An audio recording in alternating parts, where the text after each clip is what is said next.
More than 2,000 people came to Washington ready to cheer for a change in direction. In God is our trust. Tony Perkins with the Family Research Council set the tone.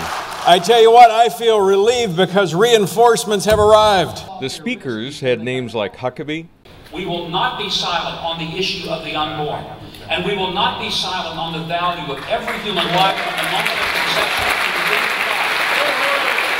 Pence. We cannot rest, we cannot relent until we win the American Congress back for the common sense and common value of the American people. And DeMint. We don't want government pushing religion, but we don't want the government purging our society of the values and principles that are derived from religion.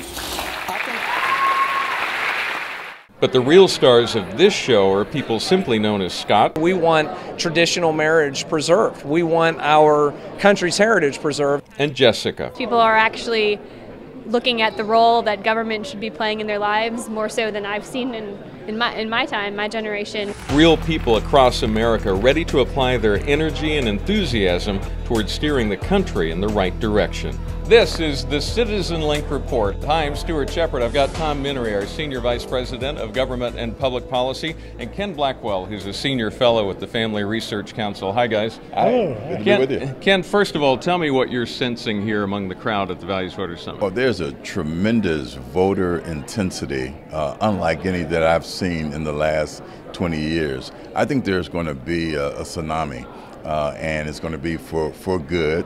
And for the preservation of the family and traditional marriage and life. And that's important for limited government, to get government back down to its constitutionally appropriate size. And that's a big driver.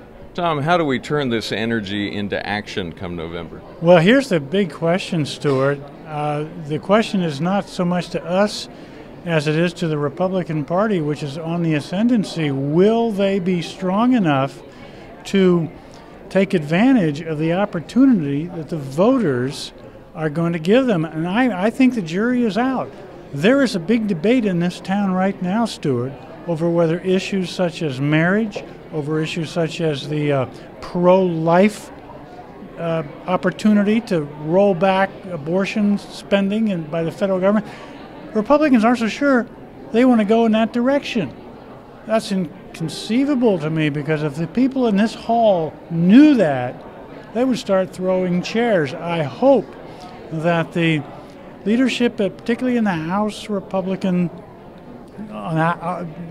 side in the House of Representatives, will step up to the opportunity that they have. But there's a big debate going on behind the scenes as to whether they should concentrate only on the economic issues and not on the social issues. Ken, it has struck a lot of us who are social conservatives that while all the focus has been on fiscal matters with the Tea Party, that a lot of those folks are also social conservatives, and a lot of the folks who are getting named in the primaries are also social conservatives. Well, if you look at the second paragraph of the Declaration of Independence, it sort of frames the Constitution of the United States.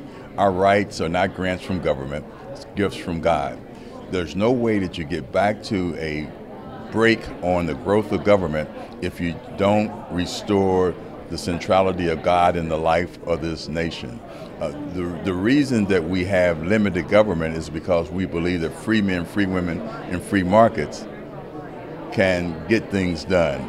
And I'll tell you this, we must understand that it is a false separation of social, economic, and national defense conservatives. And what you have heard in this hall is exactly right. These people are conservatives. They're full portfolio conservatives. And for any political strategist to write them off is a mistake and will end, this resurgence by the Republican Party.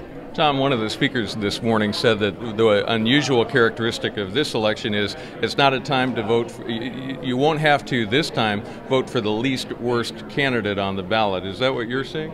Oh yes, there are some wonderful people who are emerging, new leadership, young leadership around the country, people of diversity. I'm amazed at the number of African American candidates who are here in the hall there's an organization called the Frederick Douglass Foundation, whose sole job is to find and promote African American political leaders. That is the most exciting thing that is happening over the long haul. Okay, well, I'm going to give you both of you a chance to be a motivational speaker and give your best encouragement to the folks at home to keep the energy up from here through the first Tuesday in November. Tom, I'll let you go first. Well, it's going to be historic. People want to be part of it. So they got to say, I voted, and I encouraged all my friends to vote, and I took part in it because it's going to be big. Ken, what would you say? Psalms 11, verse 3 says, if the foundation be destroyed, what will the righteous do? Ladies and gentlemen, this is a time to be involved, to vote, and to make sure that your family and your neighbors vote. This is a defining moment in American history. Vote, vote, vote. All right. Thank you, Ken. Thank you, Tom. And thank you for watching. You can always write to us at mail@citizenlink.com. Remember, stand tall and be heard.